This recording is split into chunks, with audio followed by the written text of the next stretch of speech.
Brought to you by Agilus Diagnostics.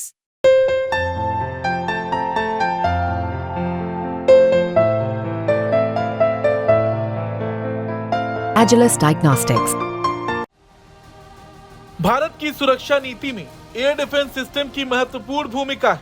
वर्तमान समय में भारत के एयर डिफेंस सिस्टम में जो विकास हो रहा है वो केवल तकनीकी उन्नति नहीं है, बल्कि भारत की ताकत में एक महत्वपूर्ण बदलाव को भी दर्शाता है।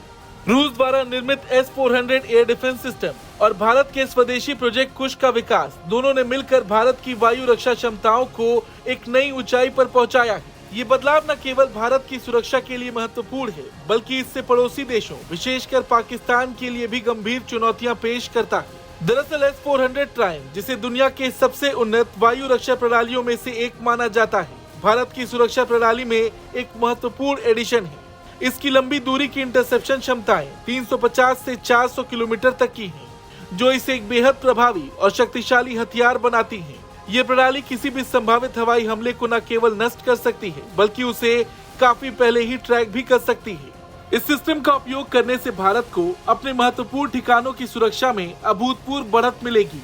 वहीं भारत की स्वदेशी वायु रक्षा प्रणाली प्रोजेक्ट कुशा भी उतनी ही महत्वपूर्ण है जितनी S-400। इस परियोजना का विकास इस दृष्टिकोण से किया गया है कि भारत को वायु रक्षा के मामले में आत्मनिर्भर बनाया जा सके। इसके विकास में भारतीय रक्षा वैज्ञानिकों और इंजीनियर्स का अत्यधिक योगदान है, जिन्होंने अत्याधुनिक तकनीक का उपयोग करके इसे विकसित किया है। प्रोजेक्ट कुशा की विशेषताएं इसे S-400 के साथ मिलकर एक अजय वायु रक्षा ढाल बनाने में सहायक बनाती हैं। वहीं पाकिस्तान वायुसेना ने पारंपरिक रूप से आक्रामक रणनीतियों और छोटी तेज हवाई हमलों पर भरोसा किया है, लेकिन S-400 और प्रोजेक्ट कुशा की तैनाती से उन्हें अपनी रणनीति में बदलाव करना पड़ेगा। अब उन्हें अधिक रक्षात्मक रणनीतियों को अपनाने के लिए मजबूर होना पड़ेगा, क्योंकि इन प्रणालियों के कारण वो भारत की सीमा के पास आकर हमले नहीं कर सकते हैं।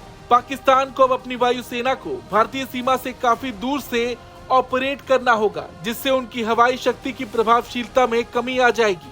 हालांकि S-400 और प्रोजेक्ट कुशा भारत की सुरक्षा के लिए बेहद जरूरी है, लेकिन इनके साथ कुछ चुनौतियां भी आती हैं। इन प्रणालियों को संचालित करने के लिए अत्यधिक प्रशिक्षित मैन पावर की आवश्यकता होती है। इसके अलावा इन्हें तैनात करने और ऑपरेट करने के लिए सही जगह और समय का चुनाव भी महत्वपूर्ण होता है। खैर, भारत की यह रणनीति न केवल वायु रक्षा में बल्कि उसके पूरे सामरिक दृष्टिकोण में भी एक महत्वपूर्ण बदलाव का संकेत देती है। भारत अब न केवल अपने रक्षा उपकरणों का आयात कर रहा है, बल्कि स्वदेशी रूप से भी अत्याधुनिक तकनीक का विकास कर रहा है, जिससे उसकी सुरक्षा क्षमताएं और भी बढ़ रही हैं। ब्यूरो रिपोर्ट, भारत तक।